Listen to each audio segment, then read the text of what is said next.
the question that I want to address, want the panelists to address is, what's helping you deal with your worries and the uncertainty? How about we do a lightning round here, get all 7 of you to quickly respond to that question. What's helping you deal with your worries and the uncertainty? Go. I would say, like, there's a lot I can't control, so like there's really no point in stressing over so much that like I have no power over or like don't know what's gonna happen.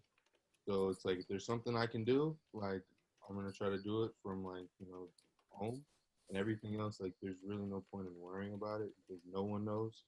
So I'm not gonna pretend that I'm gonna know. So yeah, I think that's what it is for me.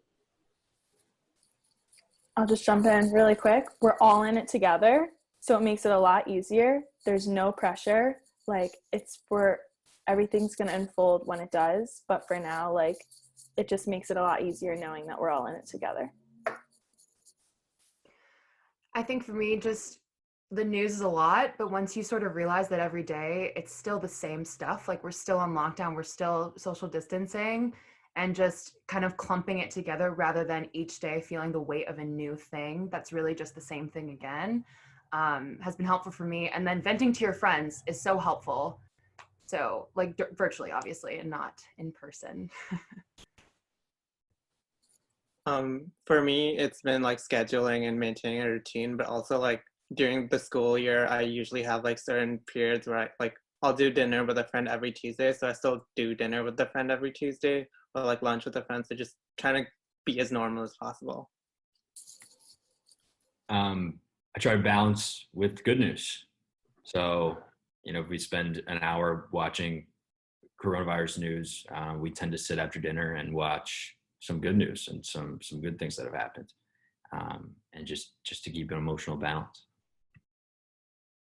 Yeah, and I think for me, the thing that's kind of getting me through this is just that it's in some ways temporal, and it's definitely a learning experience. I think for young people especially, we grew up with the 2008 financial crisis, 9/11. We've been in this state of political unrest and social and economic unrest, and this is something that, generationally, like you read about this in textbooks. You don't think it's ever going to happen to you. So how is this something that you can learn from? But at the same time, take as a moment to pause, be grateful for what you have, and then remember to do our part.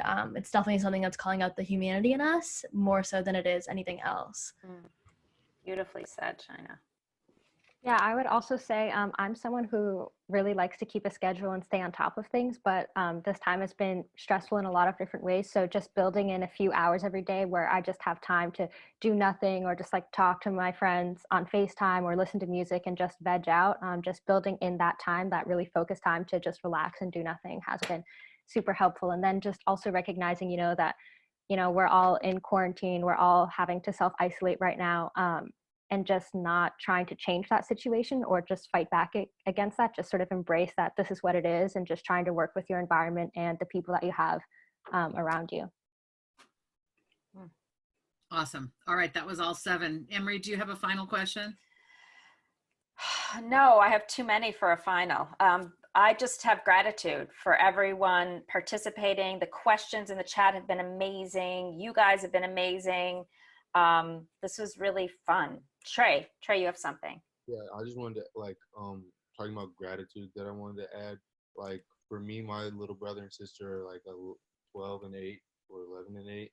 And like, I just know there's going to be a time where I won't be able to like spend this much time with them. And I didn't think like I would be able to spend this time with them right now. So like to all the people who feel like, oh my God, I'm back with my family and like it kind of sucks. It's like, especially for young people, like you probably won't have this ever again. And so I would just really be grateful for it and the time with your family, because family's important, even if it's tough to be around. Thanks, Trey. No problem. I've been feeling a little bit, I know this kind of sucks for most of you because none of you expected to be back home. And by the way, we haven't expected you to be home either. Julie and I were chatting about that. Like, we weren't expecting it either. And I do think, like, today's my daughter's 19th birthday. And Alex, I know you can't be with Alyssa right now, but I get to be with her. And I'm, like, smelling the roses. Like, there's gifts in all of this. And if we can keep focusing on the gifts. Like Trey, you get to be with your siblings. How great is that? There's lots of gifts, and I know there's lots of things to focus on that are hard right now. We get to choose with our self-awareness. We get to choose where we focus our attention. So choose to focus on the gifts. It doesn't mean ignore the hard stuff. It just means put lots of attention on the good stuff. What about you, Julie? Any last thoughts?